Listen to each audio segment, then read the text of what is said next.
Olá a todos que acompanham o canal Macrofaz, eu sou Ademir Martins e neste vídeo eu quero compartilhar uma dica de SQL com vocês, porque eu recebi muitos e-mails me perguntando se nós conseguimos consultar uma planilha usando o SQL sem ter que abrir essa planilha, né? Ou seja, se tem como a gente rodar uma macro que tenha SQL e consultar os dados de uma outra planilha sem ter que abrir essa segunda planilha, se isso dá certo.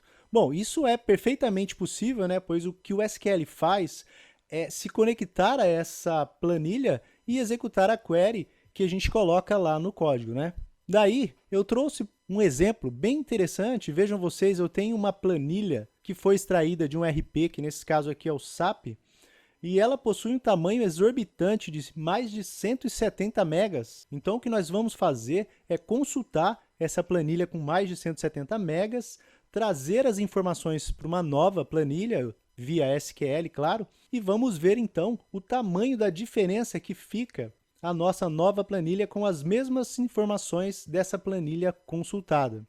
É comum isso acontecer nessas planilhas geradas por ERP ficarem com um tamanho muito grande, né, após a extração. Por isso eu resolvi mostrar esse exemplo aqui para vocês, ok? Bom, então essa aqui é a planilha que nós vamos consultar. Como a gente pode ver, ela tem mais de 170 megas, tem 172 megas, e ela demora aproximadamente 1 minuto e meio só para abrir. Portanto, é impossível trabalhar com a planilha desse tamanho. E se a gente for analisar a planilha, ela não deveria ser tão grande assim, porque ela tem apenas 2.870 linhas. Mas, como eu disse, quando a gente extrai de um RP, é comum isso acontecer, a planilha ficar inchada e gigantesca, né? Então, a planilha que a gente vai consultar é a Plan1, né? Como a gente pode ver aqui, e o nome do nosso arquivo é pedidos. Bom, então o que a gente vai fazer é abrir uma planilha nova, né, uma planilha em branco. Aqui no VBA, a gente vai usar uma macro bem pequena para fazer esse trabalho de consultar aquela planilha gigante que a gente acabou de ver. E, obviamente, a gente está usando aqui o SQL, mas mesmo para quem nunca viu o SQL ou não está muito acostumado, é bem tranquilo de trabalhar com essa macro aqui. Basta colar essa macro e aí eu vou mostrar agora, mais 3 coisas que a gente precisa se atentar antes de rodar, ok? É claro que o ideal seria a gente aprender a usar o SQL, né? A gente tem vídeo aqui no Macrofaz para você aprender do começo ao fim, ok? Então, a primeira coisa que a gente não pode esquecer é avisar o Excel que a gente vai trabalhar com o SQL. Isso é muito fácil de fazer. Clica aqui em Ferramentas, Referências e escolhe aqui uma biblioteca Microsoft ActiveX. Eu vou usar aqui a 2.8. Você pode usar aquela última que tiver disponível aí para você, ok? Bom, então depois da gente referenciar a biblioteca, o que a gente precisa mudar é nessa parte aqui do código, onde está escrito This Workbook Full Name.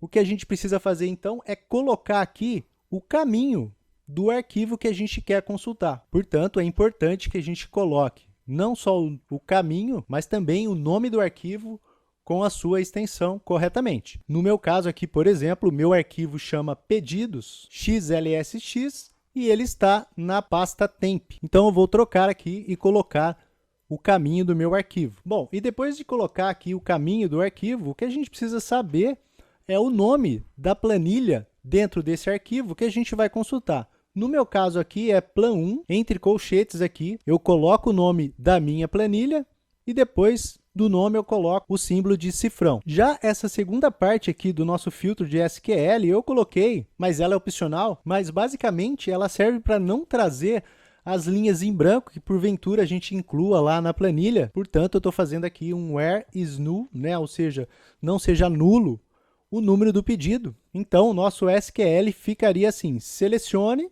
select, todos os registros que a gente usou aqui um asterisco, da tabela, né? Usamos from, o nome da tabela, onde o número do pedido não seja null, ou seja, não esteja em branco, ok? Depois disso, todo o resto a gente pode copiar e colar e usar tranquilamente, porque nada muda. E essa linha aqui que a gente está vendo destacada é a linha que cola o record set, né? Ou seja, a consulta que a gente fez dentro da nossa planilha a partir da célula A2. Bom, então agora o nosso código já está pronto para ser executado, né? Essa consulta, portanto, deve demorar em torno de 1 ou 2 minutos. porque afinal de contas a gente está consultando uma planilha de mais de 170 megas. E no final a gente vai ver a diferença de tamanho entre as duas planilhas. Bom, então na minha máquina demorou um pouco menos de 1 minuto, mas esse tempo deve variar de máquina para máquina. A nossa consulta traz apenas os registros, né? Não traz o título das colunas, mas aí eu incluí aqui mais 3 linhas de código, que essas linhas vão se encarregar de trazer para a gente o título das colunas lá da nossa planilha consultada, ok? Portanto, com essas 3 linhas a gente já tem aí o título das nossas colunas, ok? Bom, então agora a gente vai salvar essa planilha aqui, eu vou salvar na mesma pasta que a gente tem a nossa planilha que a gente acabou de consultar, vou chamar de pasta 1 mesmo e vou colocar aqui habilitada para macro para a gente não perder a nossa macro, ok? Cliquei em salvar aqui, então agora a gente já pode comparar o tamanho dos dois arquivos. Notem vocês então que a gente foi de 172 megas para um pouco mais de 600 KB. Realmente a diferença entre os dois é enorme. E agora, portanto, a gente pode trabalhar tranquilamente com um arquivo de 600K. Bom, então para esse vídeo era isso que eu queria mostrar para vocês, deixar essa dica aí de SQL. Lembrando mais uma vez que a planilha com esse código aí que a gente acabou de ver vai estar disponível lá no site macrofaz.com.br e eu vou também deixar o link na descrição do vídeo, ok? E se você gostou desse vídeo, não se esqueça de dar um like aí embaixo, assim você ajuda o canal. E se não se inscreveu, se inscreva para ficar sabendo sobre todos os projetos que a gente vai ver aqui no Macrofaz, ok? Então, mais uma vez, obrigado por ter assistido, um grande abraço e até o próximo.